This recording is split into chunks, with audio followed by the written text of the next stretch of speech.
All right, guys, here's the scenario. So you can see it's a blizzard out here right now.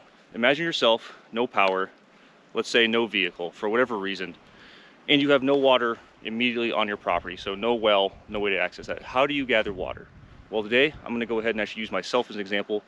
I'm gonna go through my exact plan and exactly how I would execute it if grid went down and I had to do this in that situation. So it should be a fun time.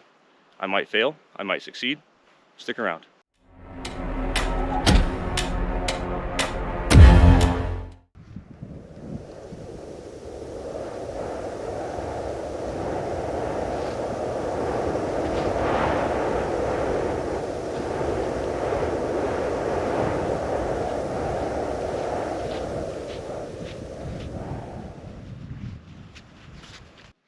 The forest has become a very arduous task to get through now with all this heavy snow. There really is no path anymore. Most of the trees have broken down or at least have limbs blocking the path. Any sort of underbrush is now folded over and just tripping me everywhere I go. It's quite a thing to get through this, and it's a lot harder than I thought it was going to be. But that's why I'm out here doing this. I can't remember the last time we had a snowfall that was really this heavy and broke this many things. So it's good to see the absolute worst times to come out here and do this. If you try this in only the good times, only when everything's easy and sunny, you're never going to get a real feeling for what it's like out here.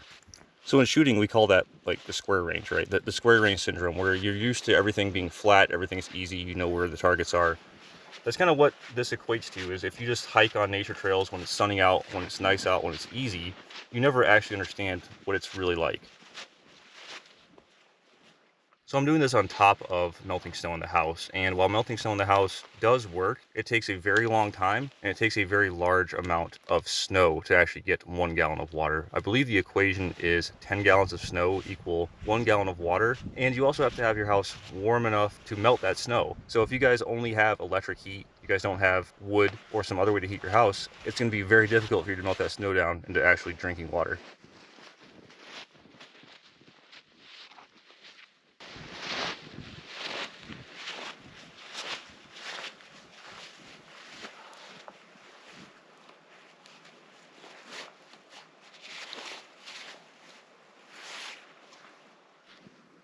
All right, guys, this is pretty much the last tree of my property before it turns into public land. So I'm gonna go ahead and take this minute, catch my breath, go over some kit, and what my actual idea is once I get to the water, which is just a little bit further that way. All right, I'm gonna go ahead and begin with the rifle here. This is actually a Colt 723 clone.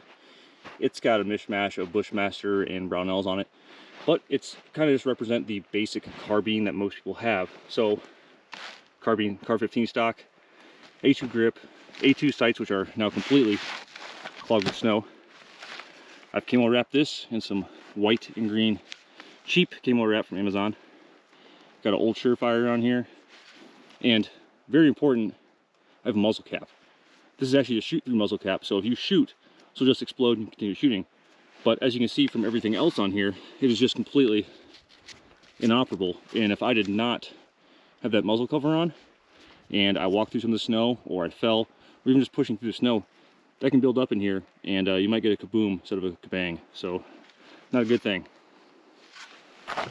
Okay, moving on to the chest rig now. This is nothing high speed, but remember, we're not trying to carry a lot of weight. We need just the bare minimum.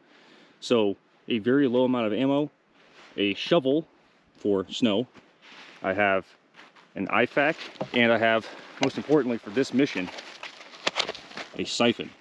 It's going to come into play here very soon. But this is a split rig. This is the Eagle Industries one. It carries weight very well. It distributes weight very well. So I really like using this for these really light missions. Remember, guys, we're not trying to get in fights here. We're trying to survive. We don't want to get in fights. We're trying to avoid that. And if this was a real scenario, I would utilize my night vision capabilities, and I would not be out here at daytime at all. This would be a completely blacked out night mission. And the last piece of kit I'm lugging around here is going to be the most crucial one for this. This is going to be the Camelback Squad Back. So I've done a video on this before. It's a great item for things like this. So it carries, I think, 6.5 gallons of water, and it's the same size as a rucksack. So what you can do, which is like any Camelback, you can fill this up wherever you go, and you have these little QD ports on the bottom to go ahead and distribute that water out.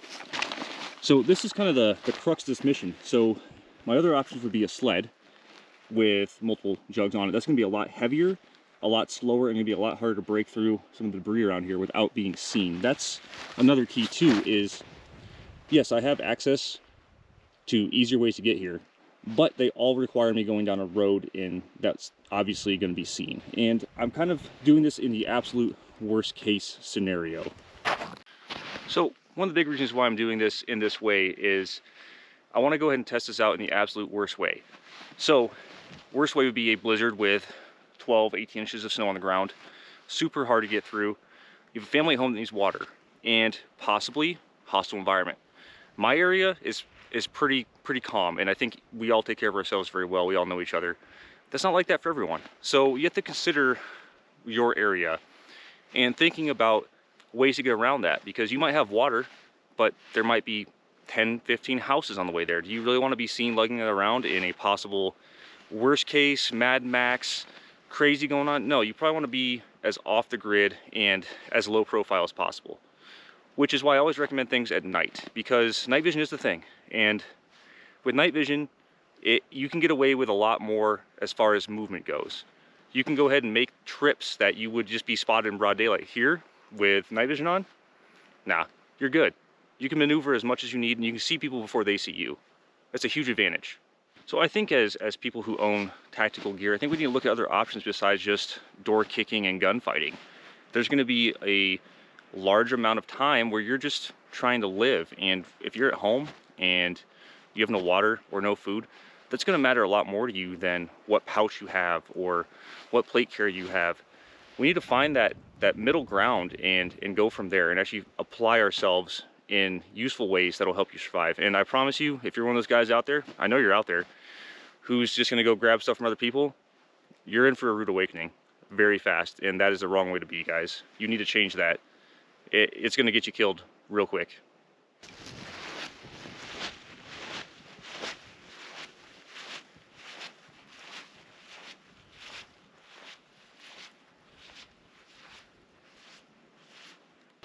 So I'm out here walking through this. I just thought I'd show you guys how deep the snow is.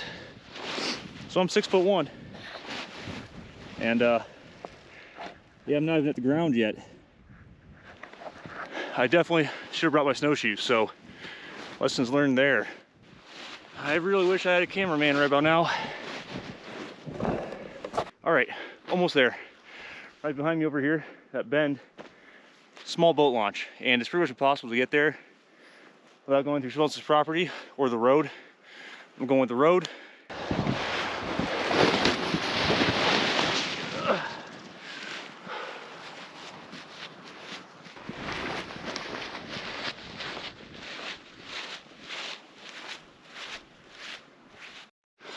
Okay, so I have found the water's edge right here, but that's what the shovel's for. I already expected this, so here we go.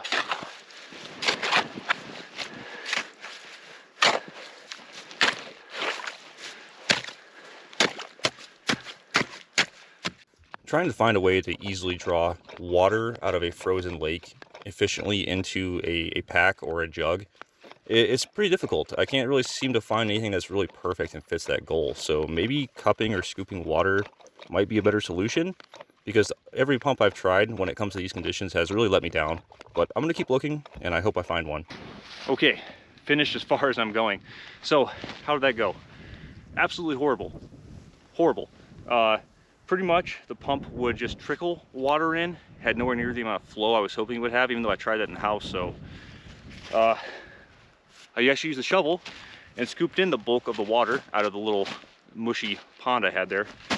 So that's how I got most of my water in here, and I still got maybe 3/4 of what I was after, if that. So I don't believe this was worth the expenditure of calories to get here, to get only that much water and that much effort to get the water in.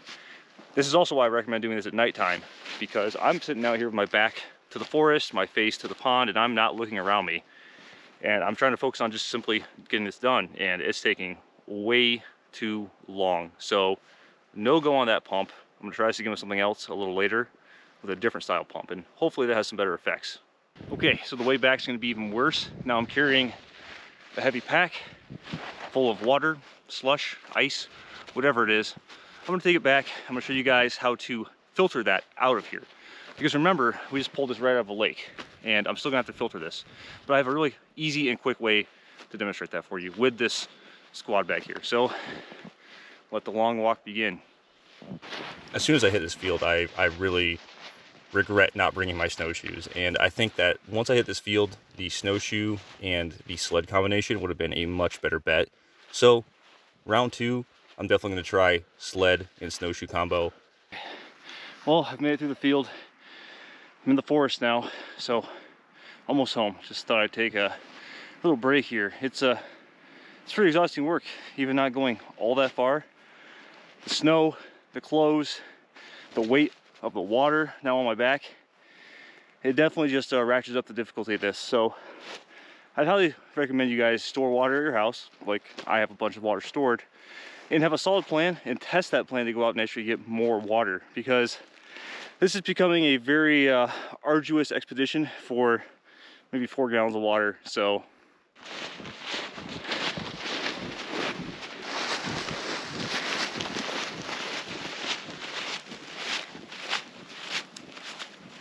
all right guys, I'm back. I've downed my gear. I'm gonna go ahead and go over how to filter water out of this Camelback squad back real fast for those of you who have not watched my squad back video. So start off with, this is a Sawyer mini filter. What I've done here is I have simply spliced the mini filter into the quick disconnect ends of a Camelback hose. So it sits right in the center. It literally just pulls apart, shove it on. What you're going to see is it has this quick detach, this port right here, and the squad back has these right here. That's going to be that male end.